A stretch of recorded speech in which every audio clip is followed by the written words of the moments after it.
Fiscal policy, তাই না? জি sir, fiscal policy বলছিলাম। আচ্ছা, আজকে আমরা প্রথমে ট্রেড পলিসিটা দেখব, বাংলাদেশের ট্রেড পলিসি।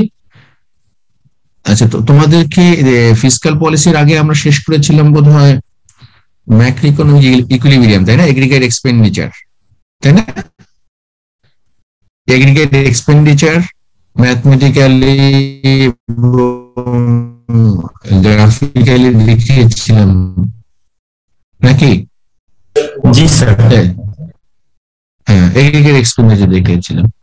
এটা হলো চ্যাপ্টার 13 ছিল, না চ্যাপ্টার 8, 9, 12, তাই না? চ্যাপ্টার 12 আমি তোমাদের আপলোড করে দিয়েছি। আচ্ছা, আজকে আমরা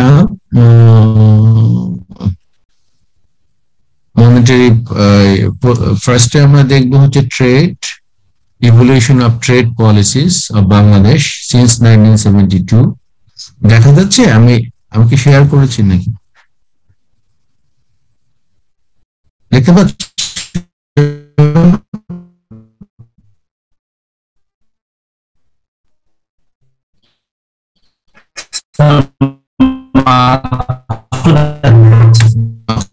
এখানে লেখা আছে, এটা খুব কম্প্রিহেন্সিভ মনে হয়েছে আমার কাছে, যে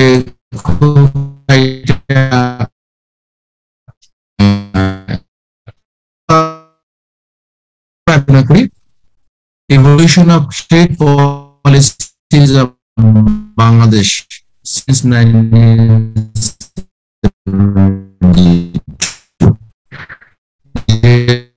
এখানে তোমার দেওয়া আছে, এভলিউশন দেওয়া আছে, অর্থাৎ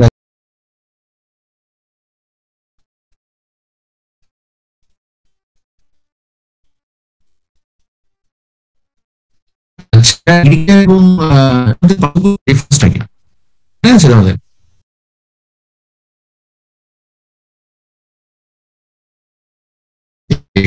C plus I plus G net export হবে, তাই না? কিন্তু পার্থক্য হচ্ছে ইনভেস্টমেন্ট, নাকি? আমরা তো এগুলো পড়িয়েছি না? এগ্রিগেট এক্সপেন্ডিচার পড়িয়েছি না? কনসাম্পশনের কম্পোনেন্ট ডিটারমিনেন্টস, ইনভেস্টমেন্টের ডিটারমিনেন্টস, নেট এক্সপোর্টের ডিটারমিনেন্টস, এগুলো পড়িয়েছি না?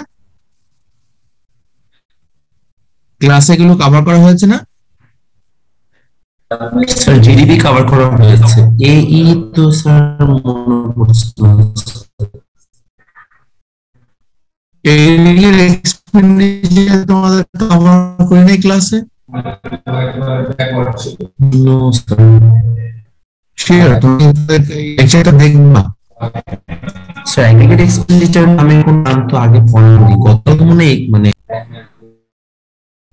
শিওর স্যার জিডিপি আমাদের এটা ঠিক আছে, কিন্তু এগ্রিগেট এক্সপেন্ডিচার তোমাদের তো পড়ানোর কথা। আচ্ছা, আমি এক সেকেন্ড, আমি তাহলে তোমাদের ইয়েটা একটু দেখে নিলাম। এক সেকেন্ড, জাস্ট ক্লাস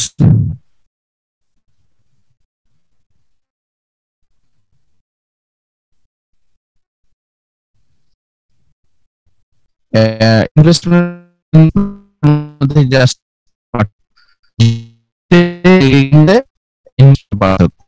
আমরা ওটা ঠিক আছে, এটা এখন না, ওটা নেট এক্সপোর্ট হচ্ছে কি? এক্সপোর্ট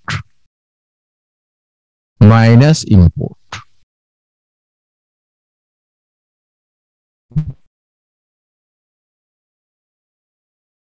যদি এক্সপোর্ট, নেট এক্সপোর্ট যদি গ্রেটার দ্যান 0 হয়, meaning export is greater than import, তখন তাকে আমরা বলছি হচ্ছে ট্রেড সারপ্লাস। যদি নেট এক্সপোর্ট লেস দ্যান 0 হয়, তাহলে বলছি বাণিজ্য ঘাটতি, ডেফিসিট। 0 হয় তাহলে বলছি ট্রেড ইজ ব্যালেন্স।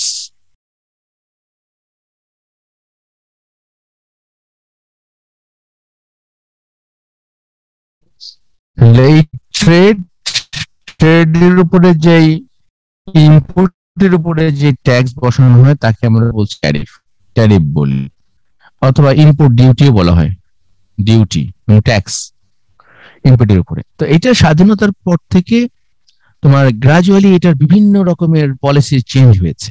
হ্যাঁ, তো এই যে কি কি কিছু রুলস রেগুলেশন সেগুলো চেঞ্জ হয়েছে, বিশেষ করে ট্রেডটা বেশি লিবারালাইজড হয়েছে, আগের থেকে বেশি লিবারালাইজড হয়েছে ট্রেড। আগে যেভাবে তোমার রেস্ট্রিক্টেড ছিল অনেক কিছু, সেগুলো এখন তুলনামূলকভাবে অনেক কম। যেমন এখানে দেখো ফিগার 1 এ দেওয়া আছে রিমুভাল অফ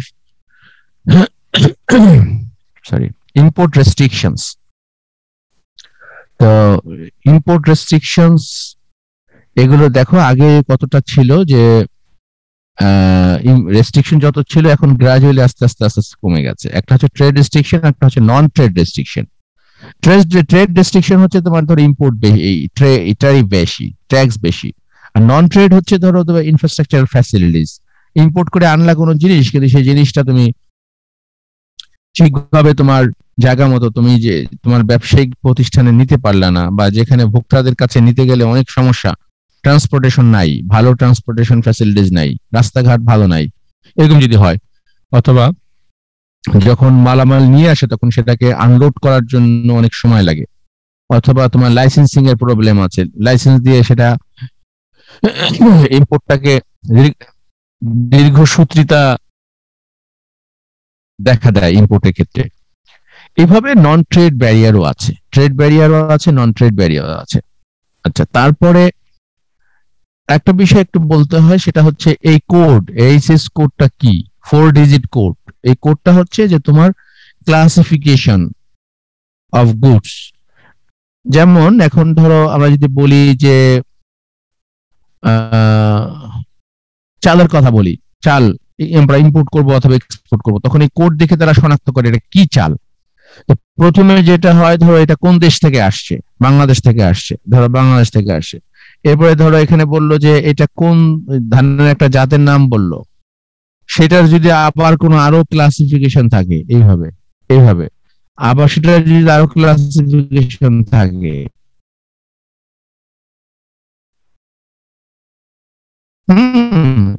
ধানের জাত, কালার, হ্যাঁ, এইভাবে বিভিন্ন রকম বিভিন্ন আইডেন্টিফিকেশন, একদম স্পেসিফিক, যত বেশি তোমার ডিজিট হবে তত বেশি স্পেসিফিক, মোর স্পেসিফিক ওই প্রোডাক্টটা, সেভাবে কোডিং করা হয় ট্রেড ইকোনমিক্স, ট্রেডে, ইন্টারন্যাশনাল ট্রেডে।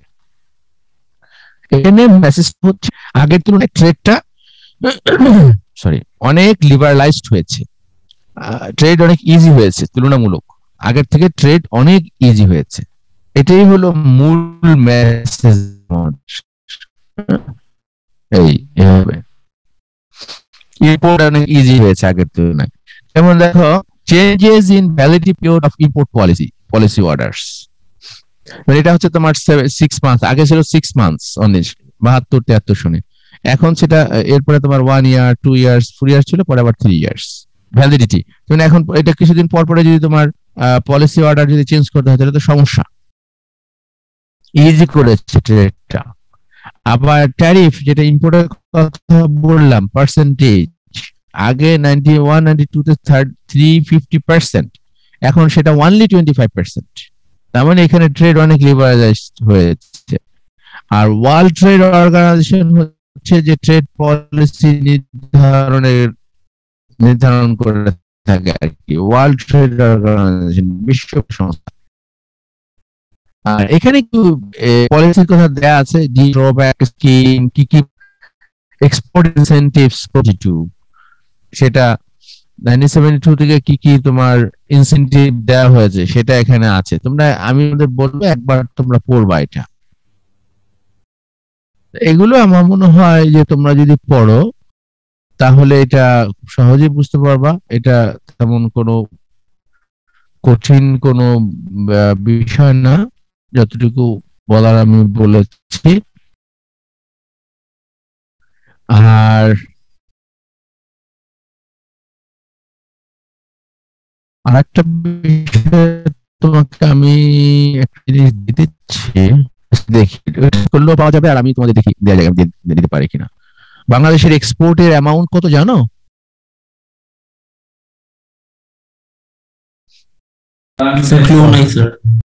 হ্যাঁ,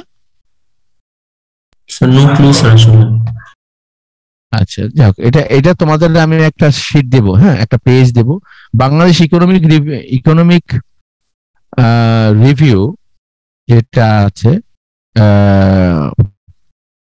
বা ইকোনমিক রিপোর্ট, যেটা ফাইন্যান্স মিনিস্ট্রি থেকে বের করা হয় প্রতি বছর, ওখানে একদম আপ টু ডেট তোমার ইনফরমেশন আছে। আমি তোমার দেখি, এক সেকেন্ড, আমি এটা বের করতে পারি কিনা। বাংলাদেশ ইকোনমিক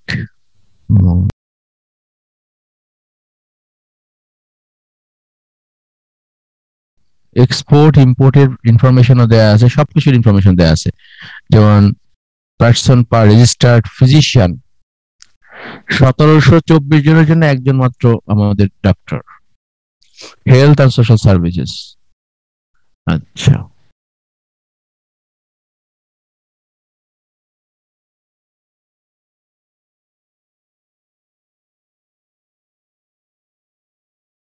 আমরা এক্সপোর্ট ইম্পোর্ট একটু দেখবো।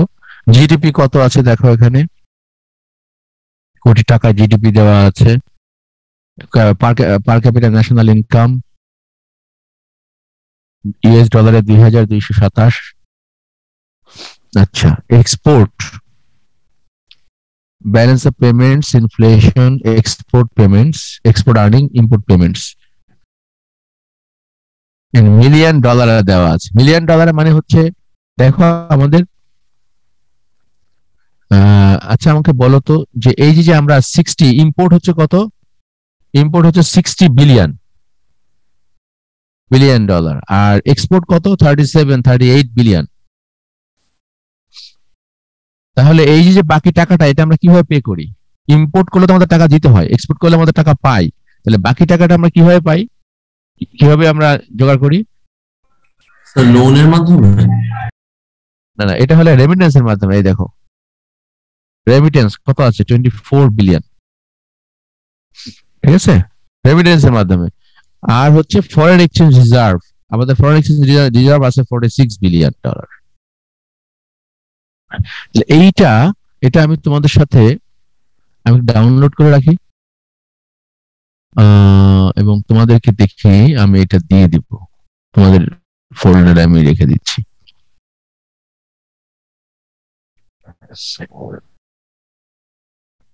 অন্তত এই ইয়াটা আর কি, ইন্ট্রোডাকশন যেটা আছে, ইন্ডিকেটরস গুলো।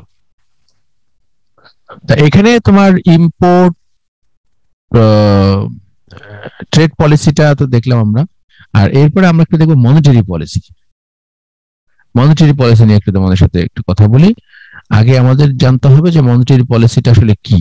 সেটা আমরা দু এক সময় হয়তো বলেছি, কখনো কখনো হয়তো,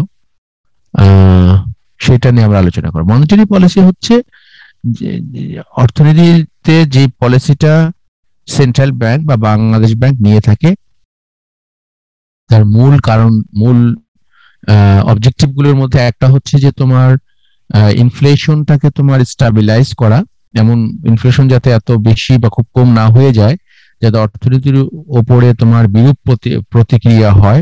সেই জন্য তারা চেষ্টা করে স্টাবিলাইজ দ্য ইকোনমি বাই স্টাবিলাইজিং ইনফ্লেশন, এবং আনএমপ্লয়মেন্ট রেটটাকে সহনীয় পর্যায়ে রাখে। জিডিপি গ্রোথ রেট, অর্থনৈতিক প্রবৃদ্ধিকে, হ্যাঁ বলো। ইনফ্লেশন কম হইলে কি সমস্যা? ইনফ্লেশন কম হলে কি সমস্যা? তুমি ক্লাসগুলো করেছো বাবা? করা হয়েছিল সব?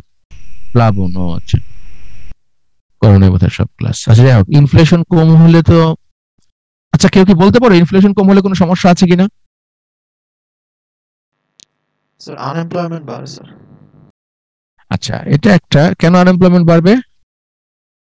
তার কারণটা কি? কারণ ইনফ্লেশন বেশি হলে কি হবে, কম হলে কি হবে, ইট ডিপেন্ডস অন ইনফ্লেশনটা কিসের উপরে, কোন গুডস এর উপরে ইনফ্লেশন হয়েছে সেটার উপর নির্ভর করবে। যদি সেটা কনজিউমার গুডস এর উপরে হয়, অবশ্যই কনজিউমাররা, ইনফ্লেশন কম হলে কনজিউমারদের জন্য ভালো, কিন্তু যে উৎপাদন করে কনজিউমার গুডস তার জন্য তো খারাপ। Other things remaining constant.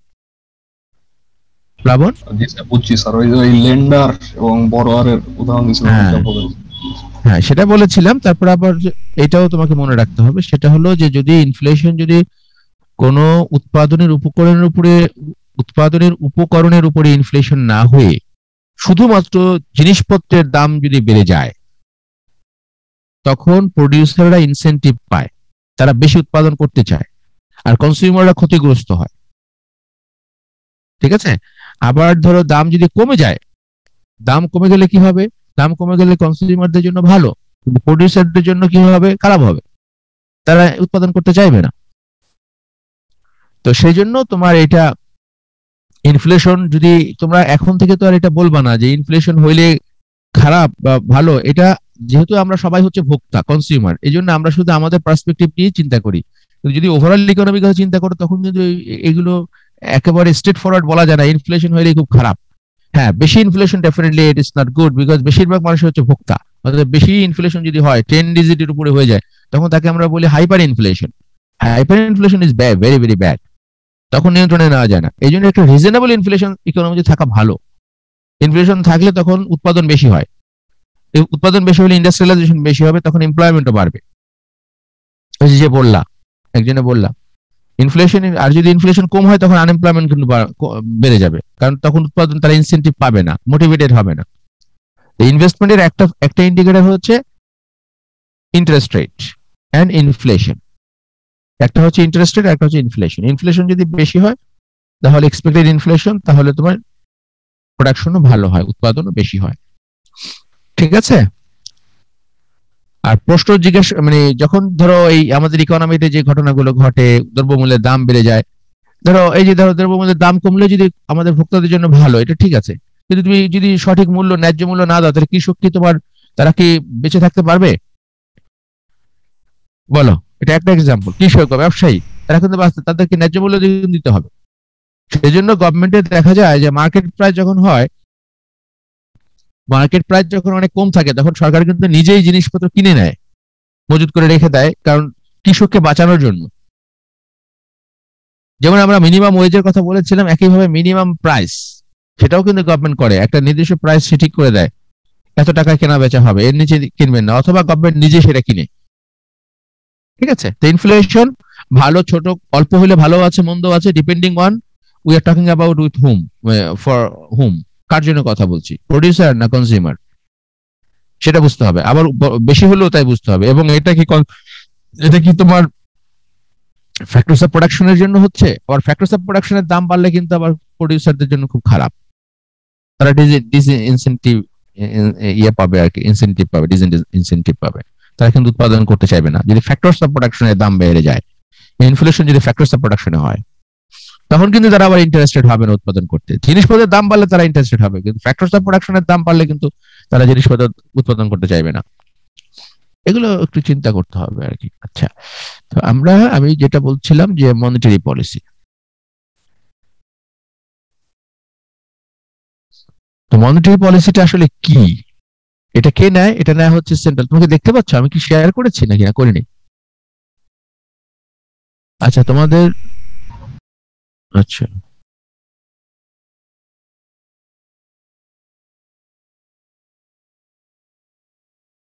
এই মনিটারি পলিসিটা এখানে আমি ওরা লিখতে দেয় না। বাংলাদেশ ব্যাংক থেকে আমি এটা করেছি, এটা লিখতেই দেয় না। আচ্ছা, যেটা লেখা যায় সেটা একটা পেজ আমি অন করি।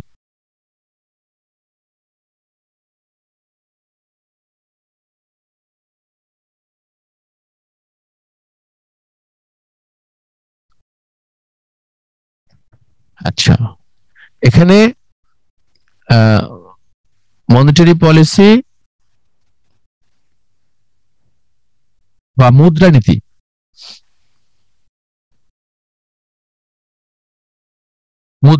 এটা দুই রকমের হতে পারে। একটা হচ্ছে এক্সপ্যানশনারি,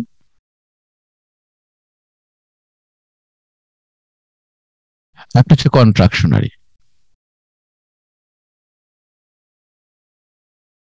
সম্প্রসারণমূলক মুদ্রানীতি, সংকোচনমূলক মুদ্রানীতি, যেটা গত ক্লাসে আমি বলেছিলাম কিছুটা। হ্যাঁ, তুমি দেখো না? ও ও আচ্ছা আচ্ছা, এখন হ্যাঁ আচ্ছা, লেখা বুঝতে পারছো? আচ্ছা, তাহলে এটা হচ্ছে মূল তোমার মানি সাপ্লাই যদি তোমার বেড়ে যায়, তখন তাকে আমরা বলছি expansionary monetary policy, money supply. আর মানি সাপ্লাই যদি তোমার কমে যায়, তখন তাকে বলছি কন্ট্রাকশনারি। ঠিক আছে। তো এখন এটা যখন মানি সাপ্লাইটা বেড়ে যায়, তখন কিন্তু তোমার কি হয়, ইনফ্লেশন হয় আসলে।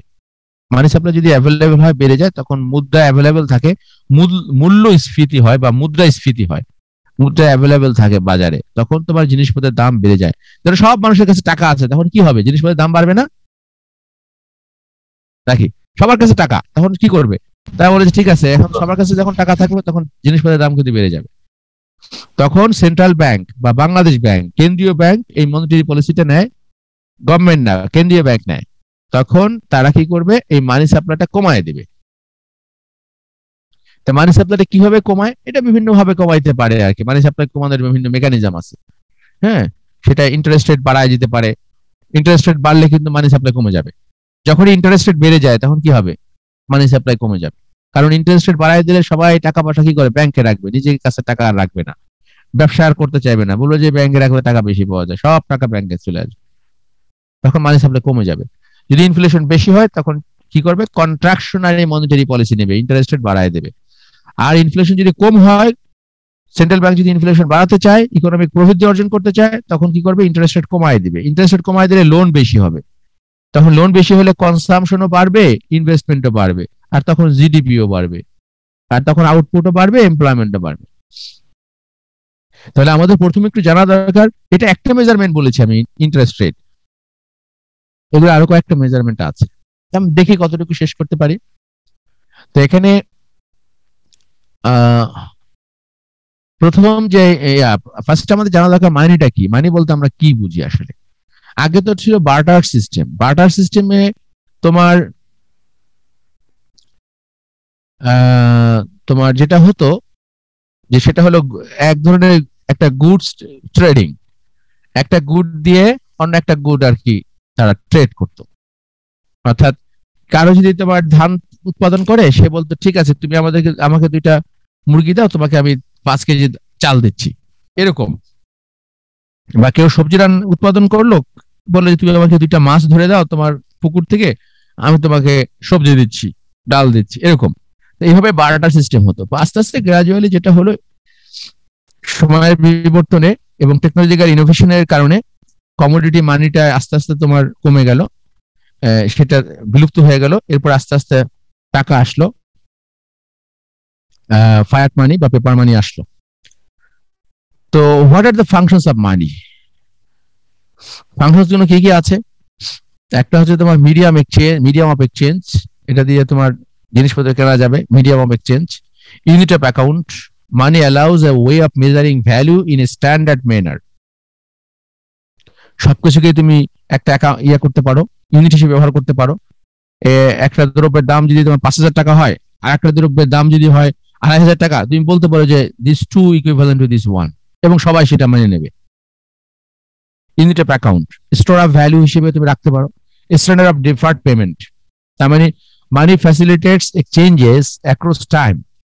এটা অ্যাক্রস টাইম হতে পারে। আজকে যেটা আছে টাকা হিসেবে নিচ্ছ, আগামীকাল করে সেটা তুমি টাকা হিসেবে অ্যাকসেপ্ট করবা। when you anticipate that its value purchasing power in the future will be predictable. তুমি যদি মনে করো যে আজকে আমি টাকা হিসেবে নিচ্ছি, মানি হিসেবে নিচ্ছি, আগে 1 বছর পর এটা থাকবে না, তখন কিন্তু খবর, তখন তুমি সেটা অ্যাকসেপ্ট করবে না মানি হিসেবে। এটা হচ্ছে ফাংশনস অফ মানি। ক্যারেক্টারিস্টিক গুলো কি কি থাকবে? সেটা অ্যাকসেপ্টেবল হতে হবে, স্ট্যান্ডার্ডাইজড কোয়ালিটি হতে হবে, ডিউরেবল হতে হবে, valuable, relative to its weight. যেমন ধরো এখন যদি তুমি 5 টাকার একটা কয়েন তৈরি করো, সেটা যদি গোল্ড দিয়ে তৈরি করো, সেটা কি হবে? কেউ কি সেটা মানি হিসেবে ব্যবহার করবে? কি করবে সেটা? সে ভেঙে এসে তার অর্নামেন্টস বানাবে, তাই না?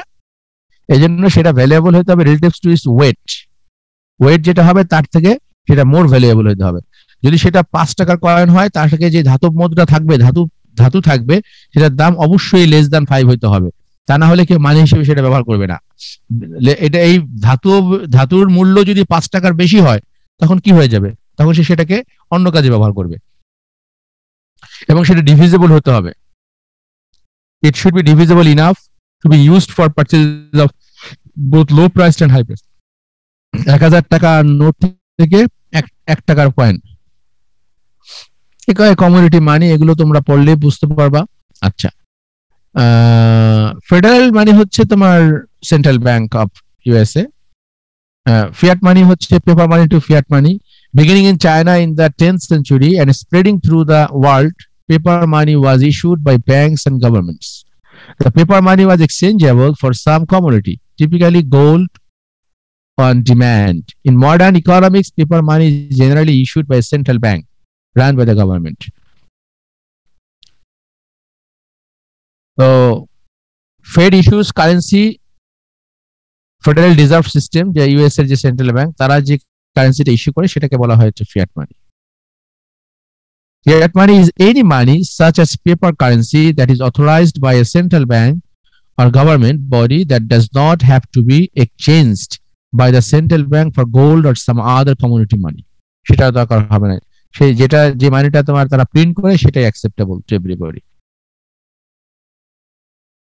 পেপার মানির কিছু তোমার অ্যাডভান্টেজেস এন্ড ডিসঅ্যাডভান্টেজেস আছে।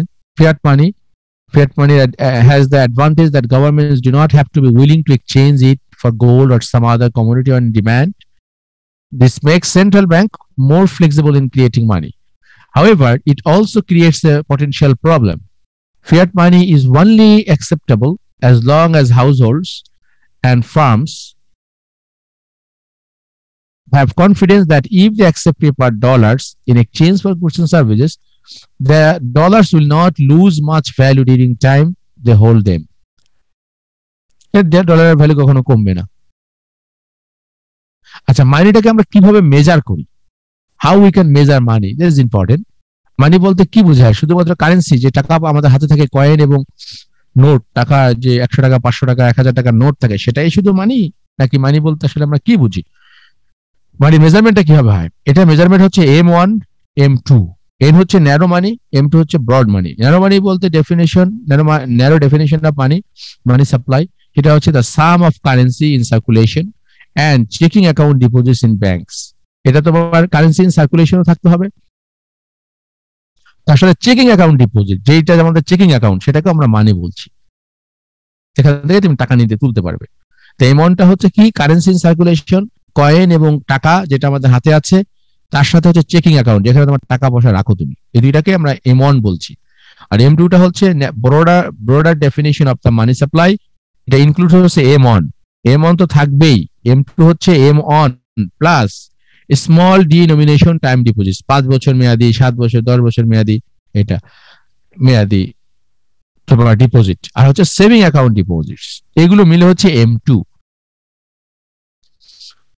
তো এখানে চেকিং অ্যাকাউন্টে কতটুকু আছে, কারেন্সিতে কতটুকু আছে, এই দুটা মিলে হচ্ছে তোমার M1, আর এটা হচ্ছে M2।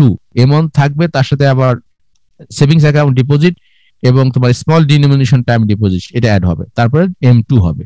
এটা হচ্ছে M2, এটা হচ্ছে M1।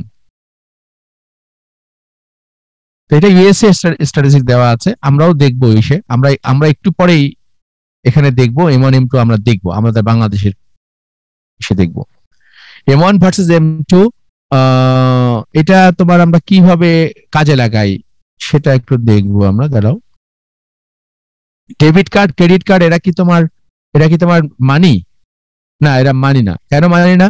এরা তোমার ডেবিট কার্ডটা তোমার সরাসরি চেকিং অ্যাকাউন্টের সাথে যুক্ত থাকে সব সময়। তো এই জন্য এটাকে আমরা ওই চেকিং অ্যাকাউন্টটাকে মানি বলি, কিন্তু এই কার্ডটাকে আমরা মানি বলি না। বিটকয়েন মানি কিনা? বিটকয়েন, তোমরা বিটকয়েন সম্পর্কে কিছু জানো? স্যার এটা ডিজিটাল কারেন্সি, e-currency বা digital currency. When you think of money, we typically think of currency issued by government, but currency is only a small part of the money supply. তো আমরা দেখলাম মানি বলতে শুধু কারেন্সি না, মানি বলতে মানি যেটা কারেন্সি আছে প্লাস হচ্ছে তোমার যেগুলো বললাম চেকিং অ্যাকাউন্ট M1, আর M2 টা হবে কি? Currency, checking account plus small time small denomination time deposits, অল্প মেয়াদি স্বল্প মেয়াদি ডিপোজিট যেগুলো আছে, আর হচ্ছে তোমার সেভিং অ্যাকাউন্ট ডিপোজিট, এগুলো মিলে হচ্ছে মানি M2। আর বিটকয়েন মানি কিনা? Bitcoins are new form of e-money made not by the government or firm, but by a decentralized system of linked computers. Bitcoins can be traded for other currencies on websites. Some websites accept Bitcoins as a form of payment. এখন এটা এখন পর্যন্ত পুরোপুরি স্বীকৃতি পায় নাই সব জায়গাতে, কিন্তু এটা সাম মানে ব্যবহৃত হয়, কোন সেন্ট্রাল ব্যাংক এটা বা গভর্নমেন্ট ইস্যু করে না। এটাকে আমরা ই মানি হিসেবে ধরতে পারি, এবং মোর অ্যাকসেপ্টেবল মানি আমার মনে হয় এখন পর্যন্ত এটা হয় নাই, হয়তো ভবিষ্যতে হবে। Required and excess reserve. Required রিজার্ভটা কি? এটা হচ্ছে, তো রিকোয়ার্ড রিজার্ভটা হচ্ছে যে কোনো ব্যাংক বা ফিনান্সিয়াল ইনস্টিটিউশন যখন বিজনেস করে তখন তার একটা অংশ, তার যেই প্রিন্সিপাল আছে বা মূলধন আছে তার একটা অংশ বা চেকিং অ্যাকাউন্টের একটা অংশ তার জমা রাখতে হয়, রেখে দিতে হয়, সেটা দিয়ে সে ব্যবসা করতে পারে না। তাকে বলা হয় রিকোয়ার্ড রিজার্ভ। কারণ হচ্ছে যে যারা টাকা পয়সা ব্যাংকে রাখে, ফাইন্যান্সিয়াল ইনস্টিটিউশনে রাখে, ক্রেতাদের ক্লায়েন্টদের নিরাপত্তার স্বার্থে এটা একটা সেন্ট্রাল ব্যাংক একটা নিয়ম করে দেয় যে এই এই পরিমাণে এই এত পার্সেন্টেজ মানি তোমাদের যেই টাকা তোমাদের কাছে ডিপোজিট করেছে তার একটা অংশ তোমরা রেখে দেবা, সেটা তোমরা ব্যবসা করতে পারবে না, যাতে দেউলিয়া হয়ে গেলে বা ব্যাংক কোনো সমস্যা পড়ে গেলে ক্লায়েন্টরা যেন একদম মানে তাদের যাতে কিছু না কিছু তাদের যাতে দেয়া যায়, তাদের সিকিউরিটি যেন থাকে, মানির সিকিউরিটি।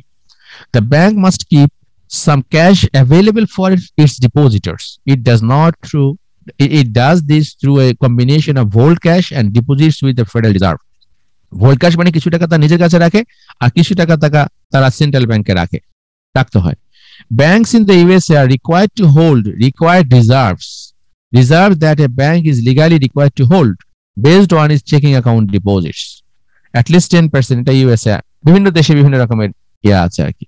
তো 10% is the required reserve ratio, এটা হচ্ছে minimum fraction of deposits banks are required by law to keep as reserve, এটা রিজার্ভ করে রেখে দিতে হয়। এবং এক্সেস রিজার্ভ হচ্ছে যেটা তোমার reserve that banks hold over the legal requirement, সেটাকে বলছি এক্সেস রিজার্ভ। তাহলে এখন যদি মানি সাপ্লাই বাড়াতে হয় তখন সেন্ট্রাল ব্যাংক কি করবে বলো তো? মানি সাপ্লাই বাড়ালে কি রিকোয়ার্ড রিজার্ভ কমাবে না বাড়াবে?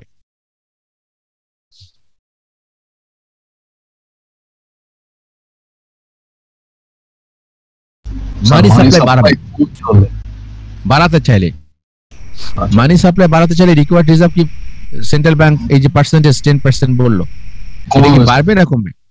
কমাবে, কমায় দিবে। Right, you are right, thank you so much. এবং উল্টোটা হবে, তাহলে যদি কমায় দেয় তাহলে তোমার রিকোয়ার্ড রিজার্ভ যদি কমায় দেয় তখন সেটা কি হবে? কন্ট্রাকশনারি মনিটারি পলিসি না expansionary monetary policy? Sir expansionary.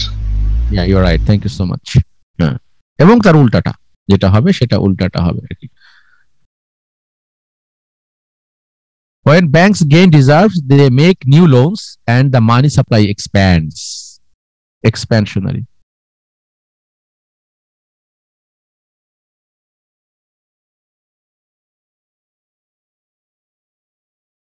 উল্টাটা হবে হলো কন্ট্রাকশনারি। ঠিক আছে, তো এখন আমরা একটু ব্যাক করি, এক সেকেন্ড, আমার একটা মিনিট একটু সময় দাও, আমরা আবার শেয়ার করছি। একটু আমি আসতেছি, দাঁড়াও। এটা না, আমি তো দেখাতে চেয়েছিলাম, ওইটা গেল কোথায়? ও ইয়েস, গট ইট। আমরা যে M1 M2 ইয়ে করলাম, আমরা এতক্ষণে দেখলাম মানি সাপ্লাই। এই দেখো মানি সাপ্লাই, মানি সাপ্লাই দেখছো? আমরা যেটা দেখলাম সেটা দেখতে পাচ্ছ সবাই? তোমাকে দেখতে পাচ্ছ? আমি স্ক্রিন শেয়ার, এখানে দেখো। হ্যাঁ হ্যাঁ, এই যে ন্যারো মানি আর হলো ব্রড মানি, এখানে মানি সাপ্লাই দেখো M1 M2, দেখছো? আর এখানে M1 এর পরিমাণ কত কোটি টাকা আছে, M2 এর পরিমাণ কত সেটা দেওয়া আছে। আচ্ছা, তো এটা ওই ইনফরমেশনটা তোমরা দেখবা, আমি তোমাদের দেবো, পরে লিঙ্কটাও দিয়ে দিতে পারি। ইনফ্যাক্ট লিঙ্কটা আমি এখনই তোমাদের দিয়ে দিই, আমি ভুলে যাবো আবার। লিঙ্কটা দিয়ে দিচ্ছি, দাঁড়াও, তোমরা ডাউনলোড করে নিতে পারবা। ওকে, এটা হলো indicator, social economic indicators of Bangladesh, একদম কারেন্ট ইনফরমেশন গুলো পাওয়া যাবে যতটুকু সম্ভব। আচ্ছা, এটা আরেকটা ইনফরমেশন তোমাদের দেখাতে চাই, যেটা আমি অলরেডি একবার শেয়ার করেছি। আচ্ছা, তো এই যে মনিটারি পলিসি স্টেটমেন্ট ফিসকাল ইয়ার 2021-2022, এখানে তোমার সব যে পড়তে হবে তা না, সব পড়ার দরকার নাই। এখানে তোমার কিছু অংশটা আর কি, এই যে হাইলাইট যেগুলো আছে, এখন তুমি বুঝতে পারবা। আমি M1 M2 এগুলোতে আলোচনা করেছি, তো এখন এগুলো তোমরা বুঝতে পারবা। এই হাইলাইটস গুলো একটু পড়বা, আর এখানে দুই একটা পেজ, প্রথম 2-3টা পেজ পড়তে হবে, ঠিক আছে? এগুলো পড়বা।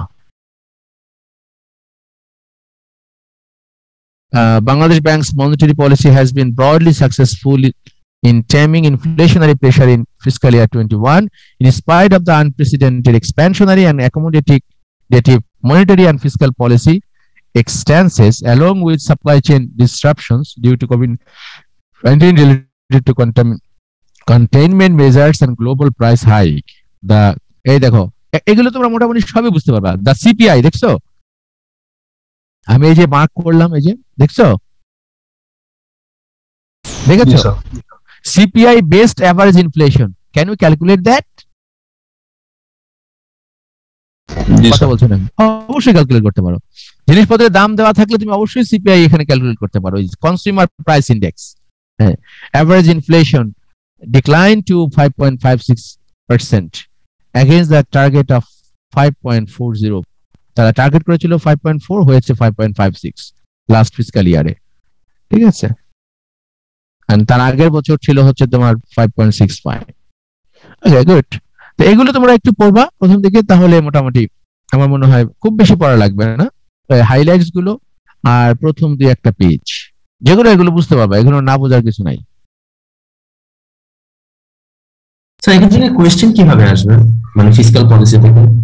বাংলাদেশের তোমার এখানে ফিসকাল এবং এটা তো মনিটারি পলিসি পড়লাম, fiscal policy, monetary policy and trade policy with context to Bangladesh. এখন আমি যদি এরকম হতে পারে যে বলতাম যে explain the evolution of trade policies in Bangladesh, হ্যাঁ, বা short notes on trade policy বা fiscal policy and monetary policy, short notes হতে পারে। এটা খুব বড় কোশ্চেন আমি দেব না, একটা কোশ্চেনে 20 মার্কস দিয়ে দেবো, এটা আমি কখনোই করব না।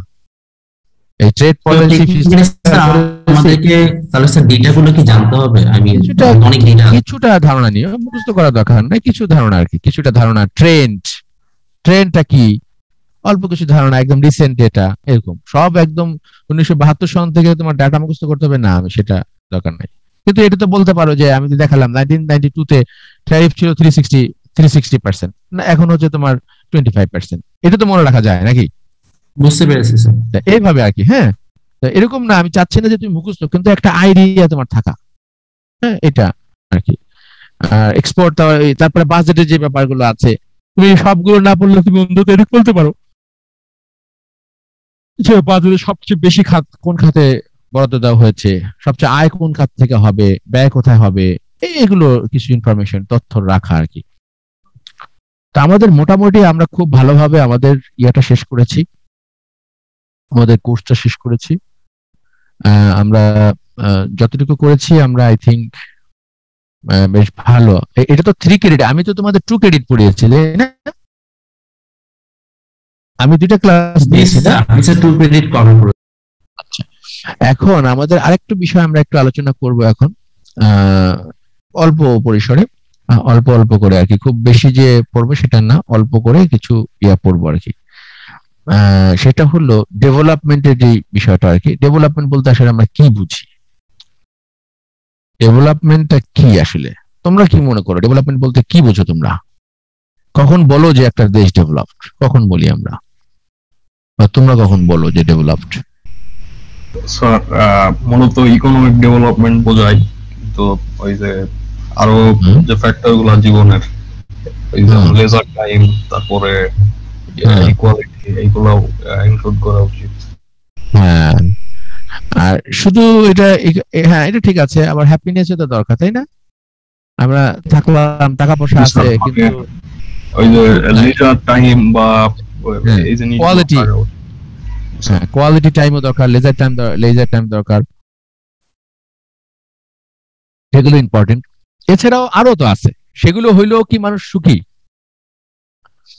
ধরো অবসরে কেউ গেল, অবসরে যাওয়ার পরে কথা বলছি আমি, অবসরে যাওয়ার পরে তার টাকা পয়সা আছে, রিটায়ারমেন্টের টাকা পয়সা পেয়েছে, সবকিছু আছে, হ্যাঁ সব, তারপরেও কি হ্যাপি হয় মানুষ? হয় না। মানে আমি সাধারণত কথা বলতেছি, অনেক টাকা পয়সার মালিক, ইচ্ছা করলে সে 1 মাস কাজ না করলেও কোনো সমস্যা নেই, তারপরেও সে সুখী হয়? অনেক সময় হয় না, বেশিরভাগই মনে হয় না। তার মানে অনেক ফ্যাক্টর গুলো আছে আর কি, ফ্যাক্টরস আছে। সে টাকা পয়সা থাকলেই হ্যাপি না, সে ক্ষমতাও চায়, রিকগনিশন চায়, সমাজের প্রতিষ্ঠা চায়, রিকগনিশন চায়। যদিও এটা অনেকাংশে এখন অনেক চেঞ্জ হচ্ছে। যেমন আগে একটা বিশ্ববিদ্যালয়ে স্টুডেন্ট যদি হয়তো, মানে আগে যেভাবে মানুষজন মূল্যায়ন করতো বা করতো আর কি, সেটা হয়তো তুলনামূলকভাবে এখন কম। যদি তার টাকা পয়সা না থাকে, এটা সমাজের একটা অবক্ষয় বটে, কিন্তু এটা কিন্তু হচ্ছে। তুমি, এবং খুবই প্যাথেটিক অনেক সময়, যে অনেকে যেমন ধরো মানে ছেলে মেয়েদের বিয়ের ক্ষেত্রেও এরকম দেখে যে মেয়েকে বিয়ে দিবে বলে কোথায় থাকে, বিদেশে থাকে, সে কিন্তু কোনো লেখাপড়াই জানে না, হয়তো এরকম 5 পাস অথবা মেট্রিক এসএসসি পাস, অথচ একটা ইউনিভার্সিটি থেকে লেখাপড়া করলো, সে ছেলে চাকরি নাই, আর চাকরি পাইলেও হয়তো 20,000 টাকা বা 30,000 টাকা বেতন পায়, তখন তাকে কিন্তু সেটা মূল্যায়ন করে না। তো এটা আমাদের চরম এক ধরনের অবক্ষয় বলতে হবে, কারণ মননশীলতার কোনো উৎকর্ষতা, মননশীলতা, সেগুলোকে আমরা এখন মূল্যায়ন করি না। আর টাকা পয়সা এত বেশি অ্যাভেলেবেল হয়ে গেছে অনেক মানুষের কাছে, যখন তারা ইচ্ছে করলে ডিগ্রিটাও নিয়ে আসতে পারে টাকা পয়সা দিয়ে। প্রকৃত দরিদ্র মেধাবী ছেলেদের যেভাবে মূল্যায়ন ছিল আগে সামাজিক ভাবে যে রিকগনিশনটা ছিল, সেটা অনেকাংশেই হয়তো আগের তুলনায় অনেকটা হয়তো কমে গেছে। খুব এই টাকা পয়সার বা দরিদ্রতা হয়তো এটা করে দিচ্ছে আর কি। আগে আরো বেশি হয়তো রেসপেক্ট থাকতে বলছে, ঠিক আছে ছেলেটা বা মেয়েটার টাকা পয়সা নাই বা ছেলেটার টাকা পয়সা নাই, তখন তাকে সমাজে কিন্তু বলতো না, আসলে কিন্তু ওরা মেধাবী, অনেক এডুকেটেড, শিক্ষিত, হ্যাঁ। এবং আগের জ্ঞানটাও তো বেশি ছিল। একটা বিশ্ববিদ্যালয়ের ছেলে মেয়েরা যখন তোমার আসতো, মানে সব জায়গাতেই ভালো মন্দ আছে, সব সময়ই ভালো মন্দ আছে, আগের সময়ও ভালো মন্দ ছিল, এখনো ভালো মন্দ আছে, কিন্তু তুলনামূলক বেশি ভালো যারা লেখাপড়া করতো বিশ্ববিদ্যালয়ে, তখন কিন্তু তাদের জ্ঞানের পরিধিটা অনেক ছিল, তারা লেখাপড়া কিন্তু বেশি করতো। আর বর্তমানে অন অ্যাভারেজ গুটি কয়েক বা কিছু সংখ্যক শিক্ষক এবং ছাত্রছাত্রী, এই দুই পক্ষের কথাই আমি বলছি, তারা কিন্তু ওই লেখাপড়ার মনোযোগ করতে পারে না, অনেকাংশে আবার করেও না। সামাজিক মিডিয়া, সোশ্যাল মিডিয়া অনেক সময় নিয়ে নেয়, নষ্ট করে ফেলে। ওই জ্ঞান অর্জনের যে বিষয়টা, লেখাপড়া, গবেষণা বা অথবা জ্ঞান অর্জন, সেগুলো অনেক প্র্যাকটিস অনেক কমে গেছে, এবং সমাজেও তার প্রভাব পড়েছে। সমাজে সেজন্য তাদের কিন্তু মূল্যায়ন সেরকম হয় না, সবাই সবকিছুকে লাইট ভাবে নেয় আর কি এখন, সেটা করে না আর কি। যাই হোক, তো আমরা যেটা আমাদের মূল বিষয়, সেটা হচ্ছে ডেভেলপমেন্ট হচ্ছে মাল্টি ডাইমেনশনাল একটা আসপেক্ট।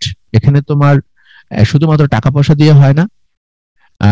তো ইউজুয়ালি আমরা যেটা দেখি সেটা হলো গ্রস ন্যাশনাল ইনকাম, জিএনআই, এবং ইনকাম পার ক্যাপিটা, এটা, এবং ইউটিলিটি অফ দ্যাট ইনকাম, এগুলোকে মিলে হচ্ছে তোমার, এগুলো সাধারণত তোমার মেজারমেন্ট করা হয়।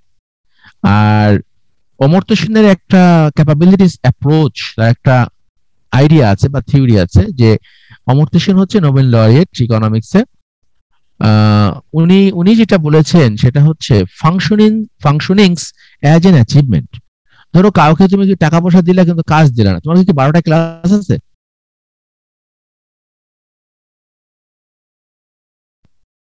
তাহলে তো আর আজকে করা যাবে না। ঠিক আছে, আমরা তাহলে নেক্সট বুধবারে আমরা বাকিটা দেখবো, হ্যাঁ।